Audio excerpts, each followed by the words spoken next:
Good morning বন্ধুরা, সবাই কেমন আছো? আশা করি সবাই ভালো আছো। আমিও ভালো আছি। তো আজ সকাল সকাল টুপি পরে প্রচণ্ড মাথায় ব্যথা, যেহেতু আমাদের অনেক হাওয়া দিচ্ছে তার জন্য টুপি পরে রয়েছি। তো আজকে সানডে, আজকে আমার অনেক কাজ। আমার মেয়ের আজকে একটা ডান্স শ্যুটও আছে, সেটা করতে যাব। তো সবাই সাথে থাকো, দেখতে থাকো। আজকে সকালে আমি ব্রেকফাস্টে কি করলাম সবাই দেখো, বহুত টেস্টি জিনিস। তো আজকে সকালে ব্রেকফাস্ট হচ্ছে ডিম ব্রেড। যেহেতু আমার মেয়ের অনেক ফেভারিট, অনেক দিন থেকেই ওর ডিমান্ড, মা ডিম দিয়ে ব্রেড দিয়ে করে খাও। যে আমরা তো বাঙালি, আমরা তো অনেক খাদ্য রসিক।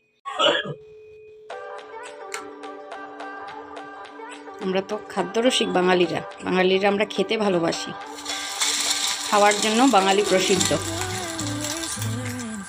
ডিম ব্রেড খাবে মেয়ে, আমি বললাম চলো মেয়েকে, সাথে হাজব্যান্ডও বললো যাই হোক মেয়ের জন্য আজকে আমারও খাওয়াটা হবে। আমি বললাম চলো দিয়ে দিই দুজনকে, নাহলে বলবে আমি করে দেই না। কিন্তু খাবারটা অনেক টেস্টি হয়, এটা খেতে কিন্তু অনেক ভালো লাগে। কিন্তু রেগুলার এগুলি খাওয়া তো ঠিক না, কিন্তু এগুলি তো হেলদি ফুড না। তো আচ্ছা ঠিক আছে, সানডেতে মাঝে মধ্যে এগুলি খাওয়া যায়, কিন্তু রেগুলার বেসিসে এগুলি খাওয়াটা ঠিক না আমাদের। এই যে ডিম দিয়ে ব্রেড দিয়ে, ওদের অনেক টেস্টি খাবার, এটা ওদের অনেক ফেভারিট। তার জন্য আমাকে ফেলেই ওরা খাওয়ায় বসে গেছে। দেখি দেখি হাত সরাও, দেখাই সবাইকে। এই যে দেখি তো, দেখাও। বা সানডেতে আমার একটু রেস্ট থাকে, যেহেতু আমার হাজব্যান্ডের ছুটি থাকে, ও তো একটা ফার্মে চাকরি করে, তো ওর সানডেতে ছুটি থাকে। তো সানডেতে ও করে, চলো একটা দিন আমি রেস্ট পাই। তো চলো দেখি ও কি রান্না করছে। হচ্ছে কিন্তু আমার রান্নাঘরের অবস্থা খুবই কাহিল, সেগুলি সাফ সাফাই করতে আমার হালত খারাপ হয়ে যাবে একদম। কাকে বলে রান্না। এই যে রাইস কুকারে বসে গেছে আজকে মাংস, কেন কি ওনার তো আর গ্যাসে করার ক্যাপাসিটি নেই, উনি রাইস কুকারেই মাংস করছেন। যাই হোক, এই যে ওনার রান্নাঘরের অবস্থা, ছে ছে ছে ছে ছে ছে ছে, কি অবস্থা করে রেখেছে, নোংরা যাকে বলে, হে ভগবান। ছে ছে ছে ছে ছে ছে। আমার হাজবেন্ড তো রান্না করে নিয়েছে, কিন্তু এখন সাফ করতে করতে আমার অবস্থা খারাপ, আমার হালত খারাপ হয়ে যাচ্ছে।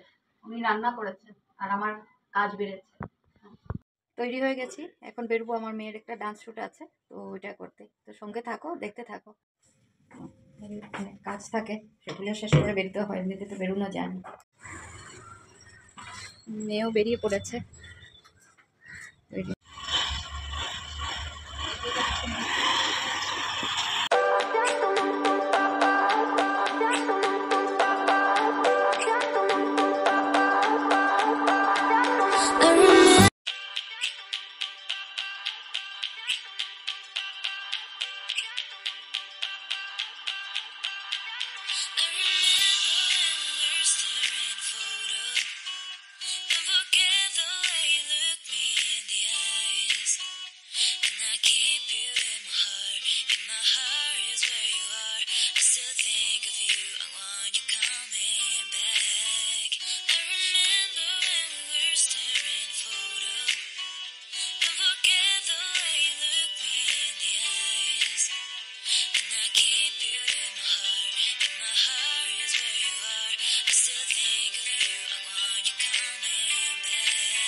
বাপরে বাপ, অনেক টায়ার্ড আজকে। মেয়ের ডান্সের রেকর্ডিং না, রীতিমতো এটা সংগ্রাম, ভীষণ টায়ার্ড লাগছে। যাই হোক, তো দেখা হচ্ছে, আলটিমেট ঘরে এসে পৌঁছেছি। সবাই ভালো থাকো, সুস্থ থাকো, দেখা হচ্ছে আবার নেক্সট ব্লগে। টাটা।